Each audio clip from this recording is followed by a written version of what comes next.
Pessoal, estamos aqui nessa construção industrial, também com estrutura metálica, perfil metálico. Já concluído aí algumas etapas da obra.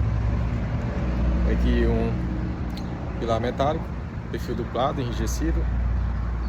Temos também o sistema aqui elétrico todo disposto, né? Externo. E temos as cubas aqui, que vão ser instaladas agora esses 2 dias.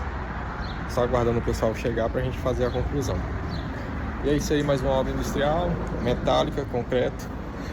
Os banheiros aqui, ó, falta ser concluído.